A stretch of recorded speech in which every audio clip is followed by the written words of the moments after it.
क्या आज होगा 17 नए जिलों पर फैसला? इस वक्त की बड़ी खबर, क्योंकि आज होगी सब कमेटी की बैठक। Deputy CM doctor Premchand Bairwa की अध्यक्षता में बैठक होनी है। सब कमेटी में मंत्री राज्यवर्धन सिंह राठौर, कन्हैया लाल चौधरी, हेमंत मीणा और सुरेश सिंह रावत सदस्य हैं। पिछली सरकार के दौरान 17 जिलों को लेकर फैसला होने की संभावना, नए जिलों के रिव्यू को लेकर बनाई गई थी उच्च स्तरीय कमेटी। कमेटी के अध्यक्ष ललित के पवार ने 31 अगस्त को सौंपी रिपोर्ट और इस रिपोर्ट में मंथन के लिए सब कमेटी की बुलाई गई बैठक। इस कमेटी में पवार की रिपोर्ट को लेकर मंथन किया जाएगा। मीटिंग में खुद ललित के पवार प्रेजेंटेशन भी देंगे। इन बिंदुओं पर चर्चा की जाएगी कि नए जिलों में कितने जिले यथावत रखने हैं, कितने जिलों में सीमांकन बदलेगा या जिलों को मर्ज किया जाएगा।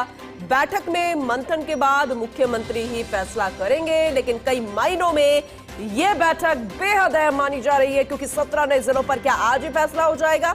बड़ा सवाल है। Associate editor doctor Rituraj Sharma हमारे साथ जुड़ चुके हैं, ज्यादा जानकारी उनसे लेंगे।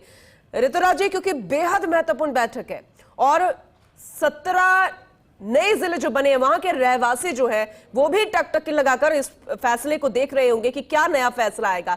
फिलहाल जरा जानकारी दीजिएगा कि आज किन किन महत्वपूर्ण बिंदुओं पर चर्चा होगी, जिसके आधार पर ही फैसला लिया जाना है।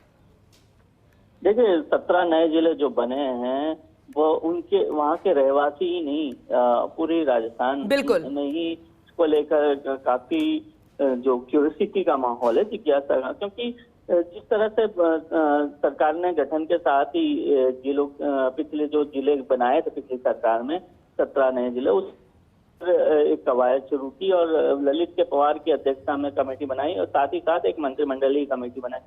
जो ललित के पवार की अध्यक्षता वाली कमेटी थी उसका फील्ड वर्क था और फील्ड में उन्होंने दौरा करके तमाम सर्वे किए और रिपोर्ट जुटाई, जनप्रतिनिधियों से बात की और जगह जगह सुनवाई भी की।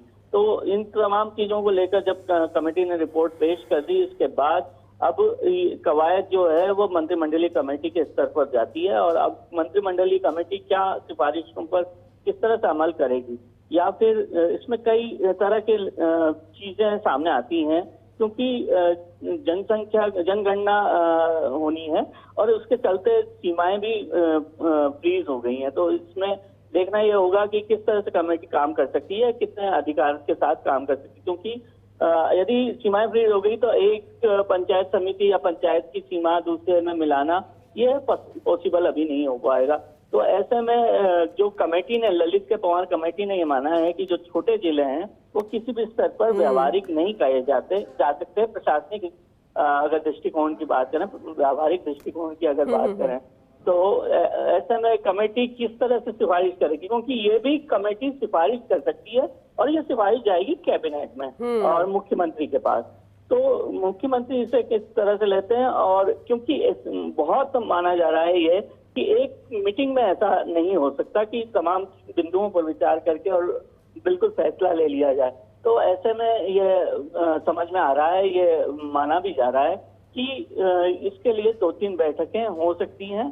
अब देखना यह होगा कि ये कमेटी अपनी जो बाधाएं हैं उसको पार करके या अपनी सीमाओं को पार करके किस तरह से आगे का निर्णय लेती है। क्योंकि हमने देखा कि दूधू को लेकर कई तरह की बातें कही जा रही थी और क्योंकि दूधू ऐसा सबसे छोटा जिला बना हुआ है, तो इसको लेकर क्या विचार किया जा सकता है, क्या उसमें और या फिर इसको किसी और जिले के रूप में हम देख सकते हैं या कुछ और इसमें बदलाव देख सकते हैं, ये देखने वाली बात होगी।